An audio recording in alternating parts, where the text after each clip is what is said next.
Assalamualaikum warahmatullahi wabarakatuh.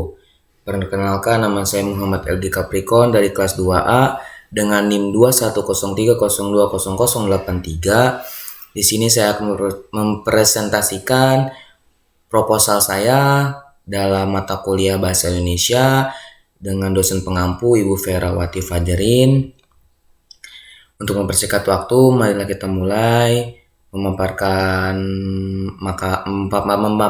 proposal dengan membaca basmalah. Bismillahirrahmanirrahim. Proposal saya berjudul Pengaruh Pergaulan Bebas dalam Pendidikan Agama di Desa Malangnengah. Untuk bab pertama itu adalah ada metode penelitian. Metode penelitian ini saya buat menggunakan metode kualitatif, yaitu selanjutnya adalah rumusan masalah, penyelesaian masalah, dan kesimpulan.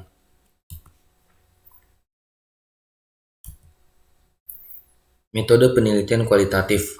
Pembahasan. Penelitian kualitatif digunakan untuk meneliti suatu objek dengan peneliti berperan sebagai instrumen kunci. Data dikumpulkan melalui teknik triangulasi atau gabungan, kemudian dianalisis secara induktif ataupun kualitatif. Selanjutnya adalah rumusan masalah. Yang pertama, bagaimana peranan orang tua dalam mendidik anaknya agar tidak terjerumus dalam pergaulan bebas. Yang kedua, ada tindakan apa yang dilakukan orang tua bila mana anaknya terjerumus dalam pergaulan yang tidak baik. Yang ketiga itu adalah sikap orang tua agar anaknya bisa mendengarkan nasihat-nasihat yang diberikan kepada anaknya. Untuk penyelesaian masalah yang pertama, yaitu tentang bagaimana peranan orang tua dalam mendidik anaknya agar tidak terjerumus dalam pergaulan bebas. Yang pertama, dengan fondasi agama. Membekali fondasi agama adalah bekal utama dari orang tua agar anak terhindar dari ajakan pergaulan bebas. Karena dalam Islam sendiri, pergaulan bebas itu sangat tidak baik karena dapat merugikan orang lain dan juga dapat merugikan diri sendiri. Yaitu yang kedua, ada orang tua sebagai panutan. Orang tua perlu memberikan contoh dan teladan baik dalam menjalankan aturan agama maupun norma yang berlaku umum di masyarakat. Yang ketiga itu orang tua selaku pendorong.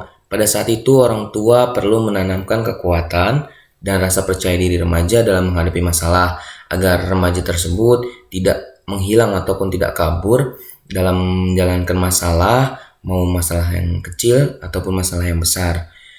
Untuk yang terakhir ada pengawas. Orang tua menjadi kewajiban bagi orang tua untuk selalu melihat dan mengawasi sikap dan perilaku remaja agar tidak terjerumus ke dalam pergaulan bebas.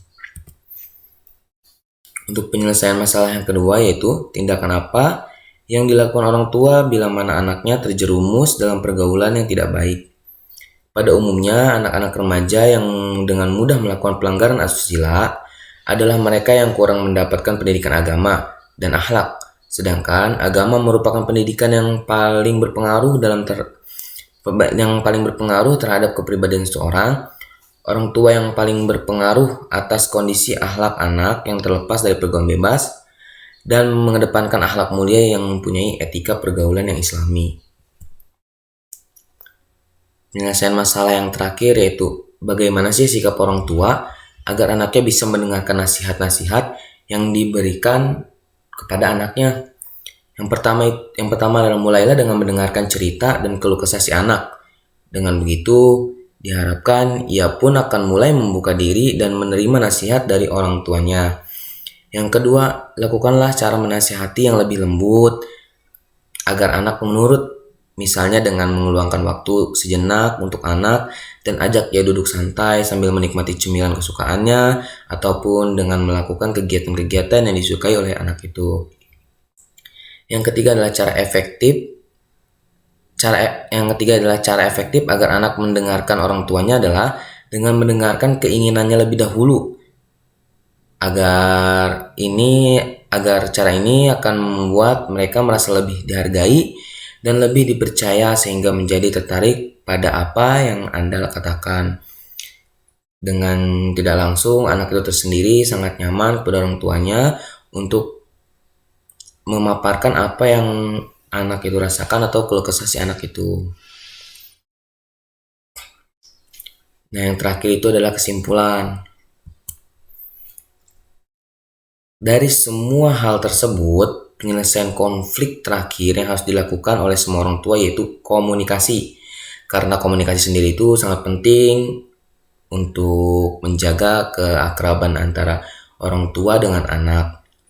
Setelah penyelesaian konflik melalui proses komunikasi selesai, maka hal yang harus dilakukan antara orang tua dan anak adalah meminimalisir terjadinya konflik dengan adaptasi atau menyesuaikan sifat diri sendiri antara orang tua dan anak agar terhindar dari pergaulan bebas. Karena anak itu sendiri mengikuti pergaulan bebas itu karena kurangnya perhatian orang tua pada anak-anaknya. Ya, sekian dari saya, kurang lebihnya mohon maaf. Wallahul muwaffiq ila aqwamit thoriq. Wassalamualaikum warahmatullahi wabarakatuh.